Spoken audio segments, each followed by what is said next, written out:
What's up, everyone? We're back. Welcome to Doctorly Unhinged. Dr. Maxfield over here. And Dr. Shah on the mic. And today we'll start out as usual with our life updates. That's really for Dr. Maxfield and I to just catch up. Yeah, it is. And for all of you to catch up with us. Then we're going to be talking about the Bachelor Nation. I don't know if Bachelor Nation is on this podcast listeners of ours, but specifically gives us the opportunity to talk about jaundice and yellowing of the eyes that can occur and what happens with that. And then we're going to be talking about Michael Cera's Super Bowl commercial and how it relates to CeraVe. And then we're going to be talking about an exciting trip that we have planned to San Diego. So let's get started.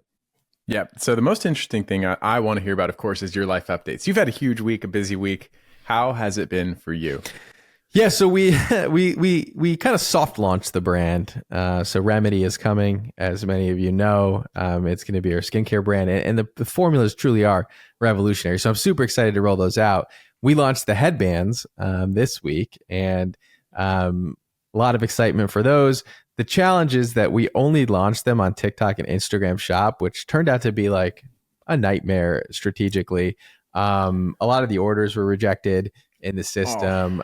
It actually went a lot smoother on TikTok Shop, but on Instagram Shop, like if your credit card payment didn't match correctly with your records, like they would just ultimately deny the transaction. So hundreds of people had their transactions denied. And so we got a couple of messages about that. So that was not smooth, but overall, we sold out of the headbands. We ordered second stock for people to have for our ultimate launch, which should be coming hopefully end of March, mid-March time period. So be on the lookout for the actual brand launching and the products, which I think even more of you will be excited about. So that was the main thing. I'm just trying to figure out how to run this website, but the products are phenomenal. So I'm excited to introduce those in a few weeks.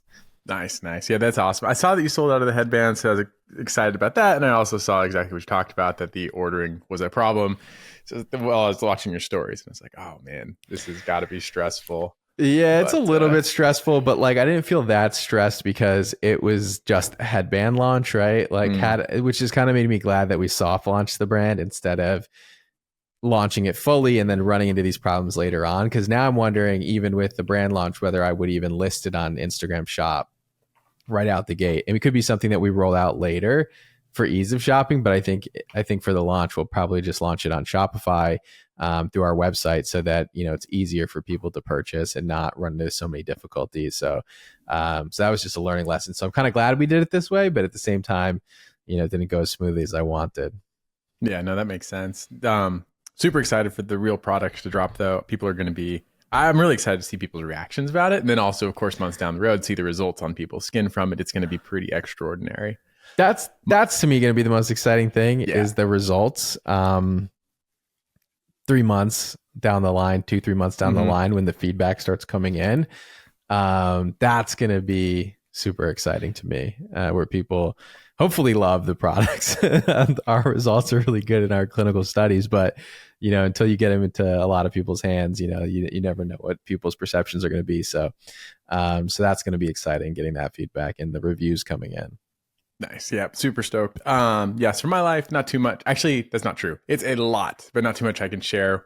I was just putting some sweat equity into some things we're growing, building. We'll announce that sometime later. It's something Dr. Shah and I also are doing. And then additionally, do you know what the word, so you teach me a lot of words on these videos. Do you know what the word tilted means? Yeah. Okay, of course. So tilt is a word that comes from gambling.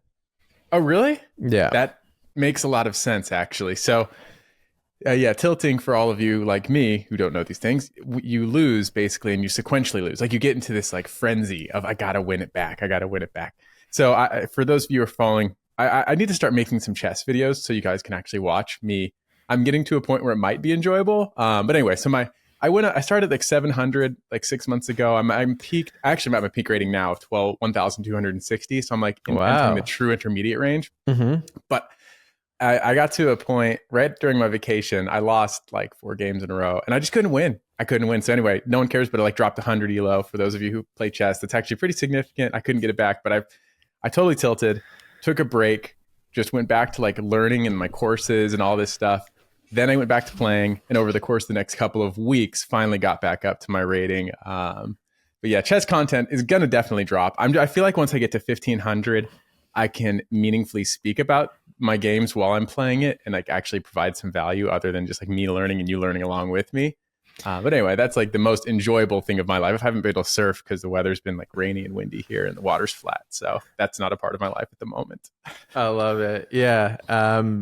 That's super interesting. And yes, tilt is a very real thing. It comes from gambling, ultimately, like where people start losing and then they actually start making irrational decisions. That's like what being on tilt is you do things that you wouldn't normally do strategically in gambling when you start to lose because you're trying to get it back. And so it's basically when you get into that state of panic where you start making bad decisions, we call that tilt. And that's how people lose all their money when they're gambling. And I think it happens in life in general. When you start taking a lot of L's, you start to actually do things you would never normally do in order to like get at least one W.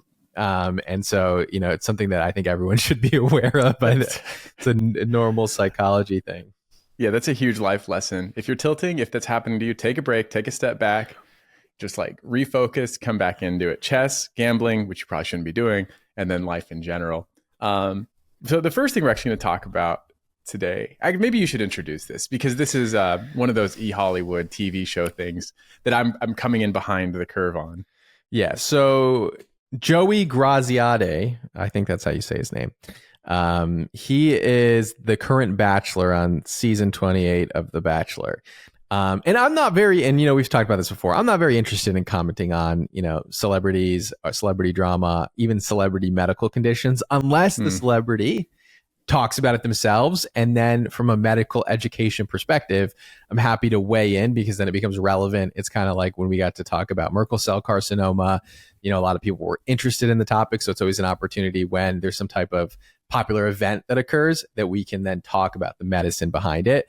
So since he came out yesterday and talked about it, we're able to kind of now talk about it. So initially, the reason why this became a topic of concern is because Joey on The Bachelor had a little bit of yellowing of his eyes. We call this scleral icterus, and this is a sign of jaundice. And a lot of people were wondering, does he have jaundice? Does he have issues with his liver? Is he drinking too much? And all these questions like that. So he came out and he said, I actually have Gilbert syndrome. And so this gives us an opportunity to talk about Gilbert syndrome and essentially yellowing of the eyes and why this can happen. So, so he has Gilbert syndrome is the current event. Now, did he know he had Gilbert syndrome before this, or did like people start comment? Because it can be subtle. So, or did people start commenting like, "Hey, buddy, you got yellow eyes. What's going on?" And then he dug into it, or is this something he already knew? No, it sounds like it's separate from the show. Like before he got on the show, he knew that he had Gilbert syndrome. Yeah. Okay. Yeah. Well, anyway, so that's an aside. I was just wondering if this, because that happens too. People see some on TV, they comment, and the person who's actually on the television is like, "Oh, really?" And then they look into it. So, Gilbert syndrome. The liver is involved in the production of like bilirubin, and depending on its production, conjugation, non-conjugated, it circulates throughout the blood to different levels, and it can cause things. It's like a marker for a lot of different things. In this case, like where we'll encounter this during our medical training is actually typically either in our study of pediatrics or neonates or adult individuals with new onset jaundice. And jaundice has a unique feature of involving the white part of the eyes, the sclera, whereas that natural tanning that was going around from eating carrots, carotenoemia, this does not. That actually spares the sclera, and that's like a distinguishing feature there. But Gilbert is actually a pretty common condition. I actually wondered if some people around my life actually had this based off of some things they had going on. But I think I was just taking a look earlier, and the incidence is like 5% of the population, which means like 1 in 20 people have this. But it typically presents as asymptomatic, just like yellowing of the skin that can be brought on during a stressful event. So like whether an illness, a life stressor, who knows, maybe an emotional stressor, it can actually cause it to flare and become more noticeable.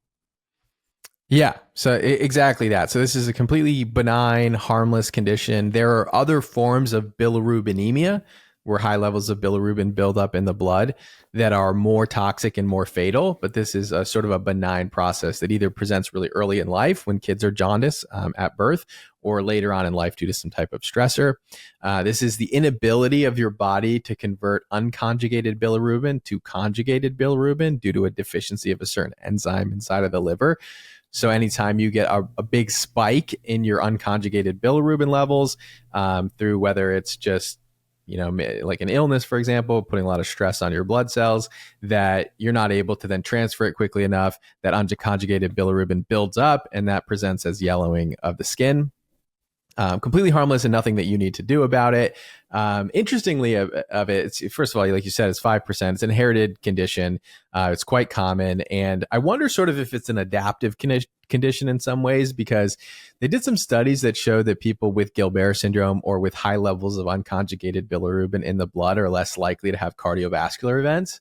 So I wonder if this was somehow inherited as some type of protective mechanism, that now just sort of presents with yellowing of the skin and eyes at this point in our history.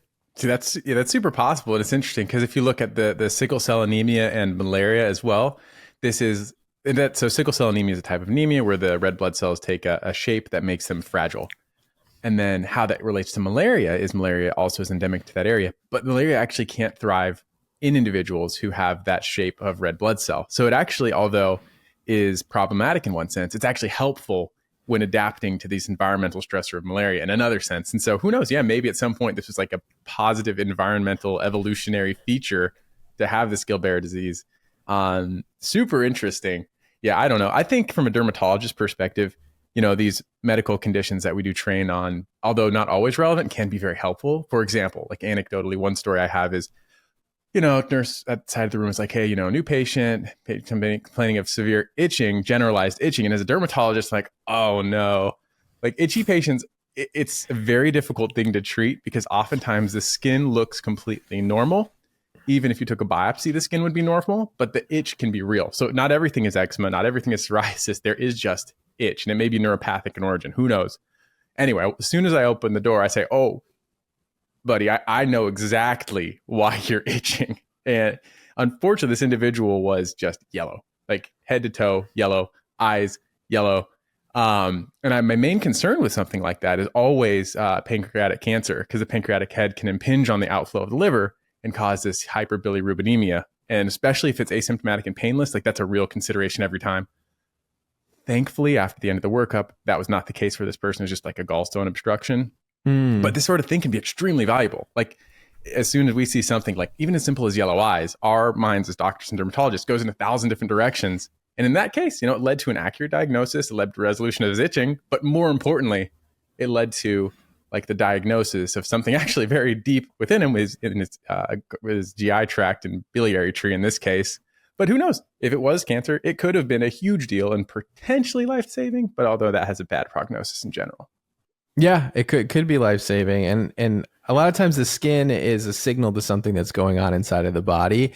A lot of people wonder, why do dermatologists, or why do certain subspecialties or specialties in general, like why do they even have to go to medical school? Why do they have to do 1 year of like broad training, transitional year, whether it's internal medicine year or surgery year? Like, why do we need to do this if ultimately you're just going to be looking at the skin? But if we had not gone to medical school, like we wouldn't have this broad understanding of the body. Another classic example of liver failure is that some people can get telangiectasias, or dilated blood vessels on the skin, like spider vessels, essentially, that show up on the skin. Now, if you just didn't know anything about the internal workings of the body, you might see a spider vessel and say, okay, let me just treat this. But you notice a multiple, that's another sign of liver failure. And so then you want to work that person up, like why is their liver not processing, estrogens as properly as they should? And so there is a lot of signs on the skin that actually point to things going inside of the body. And that's probably like more than half of our training is those types of conditions. The things that we talk a lot about on social media are a little bit more surface level, honestly. But a lot of the things that we actually see in the office and a lot of things that we're trained, the thousands of conditions that we're trained to learn about, are things that present as internal diseases that then have some skin manifestations. And so that's why I think dermatology is so fun and interesting and cerebral, is because a lot of times you're trying to figure out what's going on, and a lot of times that can help the patient quite a bit if you have that broader understanding. Yeah, and we don't do a good job communicating on social media, and even in the office it's hard because of time constraints. One thing I like to do with my patients, if they do have like an untoward rash, like a rare rash or something that's just confusing, I like to think out loud. Like same with hair loss. What I like to do is I'll verbalize my thoughts, and so I'm like, okay, so like right now I'm running through the different, like these are the common conditions. these are the rare conditions. This is what makes this less likely, more likely. Here are the rare but dangerous things I'm looking out for. This is probably not what it is, but this is where my mind is going. And then we arrive at an answer eventually, usually. But I like to make it look as hard as it is so people appreciate all of the thought that's going into it. So they don't feel like you just like looked at them and said, oh, hey, it's this. Bye. I think it's valuable for them to see the work. Yeah. Something that it helps me to think too, especially if I draw it out. I like to draw things for patients. But part of it is like, thinking out loud in some ways of, how are we going to tackle this? Because a lot of it's not straightforward, like cookie cutter medicine. It's like, okay, let's get the biopsy first. Then we're going to get some labs. Then we're going to talk. There's a lot of different discussions, a lot of different algorithms that go off in my head. But it's certainly not cookie cutter. And so talking out loud, I think it's good. I think it builds trust to know what's going on in your mind. Yeah, definitely. All right. So that's what's going on. Nothing to be concerned about. But if you do notice randomly yellowing in the eyes or jaundice in the body, that is a sign that something is going on internally. You should see a doctor for something like that. A lot of times it's not going to be this benign condition. So you want to make sure that nothing is going wrong internally. So that's a marker that you should be checked out by a doctor. All right. So let's talk about the next topic, which should be pretty quickly. Want to touch on the Michael Cera Super Bowl ad, where he's pretending to be the founder of CeraVe. This is just, to me, like genius marketing, ultimately. And there was so much confusion around this on social media. So I don't know if anyone watched the Super Bowl or saw the ad, but essentially there's an ad in the Super Bowl where Michael Cera is like he's pretending to be the founder of CeraVe. He presents it to a board of dermatologists, and the board of dermatologists are like, no, this was developed by dermatologists. So to kind of show the magic trick here, which is not always good for the magician, I'll kind of tell you how this all started. It's probably about 6 months ago, I want to say, maybe longer, where CeraVe decided that they were going to gear up for a Super Bowl commercial. So they had to think, okay, what are we going to do for this Super Bowl commercial? And then they had come to this meme online that Michael Cera should be the founder of CeraVe because they have, CeraVe. Makes sense, right? So they're like, let's kind of run with this gag for the commercial. But like, how do we build the commercial around this? So they decided that a few months before the Super Bowl, they would start teasing the idea that Michael Cera is spreading propaganda that he started CeraVe. And they captured him, like paparazzi photos of him, like signing CeraVe bottles and carrying around a ton of CeraVe bottles. And then they had a bunch of creators sort of react about it. They had the news talk about it. A couple news outlets picked it up organically. They had meme pages talking about it. And then as they got closer and closer to the Super Bowl, they started to quote unquote debunk it. CeraVe started to put out content saying Michael Cera is not the founder of CeraVe. And this created even more confusion because people then started to get upset because they're saying, well, if Michael Cera is giving you this gift of publicity, why wouldn't you just accept the publicity that you're getting? Why are you trying to fight Michael Cera? What they didn't understand is that Michael Cera was in on this the whole entire time, and this is all part of the campaign. And then it all ended in the Super Bowl, essentially showing what was going on, that they had planned for a Super Bowl ad. They wanted everyone to think Michael Cera was like working against CeraVe to like pretend to be the founder, and that CeraVe was like fighting against it. And then the Super Bowl ultimately brought both worlds together, where CeraVe and Michael Cera were essentially in the same room. And that was the end game of it all. But even at the end, I think still some people were confused that this was all just a marketing stunt. And I think a genius marketing stunt, bringing both social media, which is where a lot of people consume their information now, and traditional media together, like they collided those two worlds, I think is the future. But probably a lot of brands won't have the budget to pull off bringing those two worlds together. Yeah, I was just making up numbers. Like, I can't imagine how much this campaign spent. Like, this is astronomical. However, this was genius. It was so fun. See, the thing with CeraVe, we've talked about them a lot, and it really is like one of the best dermatologist recommended lines you could ever look for. And they've some of the best functional products you could ever look for. Like, but you've said it yourself. This was like at the beginning, an unassuming kind of bland dermatology recommended brand for sensitive skin. And like somehow it found its way into the mainstream. But they made this fun. Like, it was innovative, imaginative. And they didn't even have to like go big, like list these 20 benefits of this product. The products speak for themselves. And all it was about this is just like, okay, let's have fun with it. Just get the name out there. Because again, the products are so good. There's not a much you have to say. It's like they're effective, fragrance-free, budget-friendly. And everything else in the messaging can just be fun. And I love that. And I love being a part of stuff like that. Well, the genius of it all was that the marketing message was very simple. Dermatologists developed CeraVe, right? Like that's what they wanted people to take away from that, is that this is like a trusted dermatologist brand. And because they have such a large retail footprint, because this wouldn't work for every brand. Like if you sold, like for my brand, like we're only going to sell it online at first. This would do pretty much close to nothing for a brand like that. I mean, you would get some lift, but what it does for people is it raises massive awareness for the brand. So the people who are not skincare enthusiasts, they walk into Target and they're like, oh, I need a new cleanser. And they're like, oh, obviously CeraVe, it's developed by dermatologists. Like they don't need to know, people don't need to know much more than that to make a decision on like what cleanser, moisturizer, sunscreen they want to pick up next. It just becomes a trusted brand in their mind. So for them, the big win is just awareness of the name and positioning it as a dermatologist developed brand, which is genius because it's such a simple marketing message. And then it gets people wondering like, what does the Cera and CeraVe stand for? And they're like, oh, well, ceramide. So, I mean, I think that it's a very clear and easy marketing message and something that will lead to a big uplift of in-store purchases. That's my opinion. But I guess we'll kind of see on the back end how successful that was as a campaign financially for them. But I think it was genius. It was fun to be part of because I was in the Situation Room during the Super Bowl ad while it was airing. So I got to see the team at CeraVe experience the ad for the first time. Cool. Which was super cool because they had put so much effort into this and they were very nervous that it would be successful. So watching that team, you know, there's like 30 of them, like kind of celebrate the commercial going live finally was really cool to just see and be a part of. Nice. That's so cool. Yeah, that's a great experience. I don't know. I love it. It's one of the favorite things I've ever been a part of. And I didn't even play a big part. I had a tiny little part, but it was just fun to watch it roll out.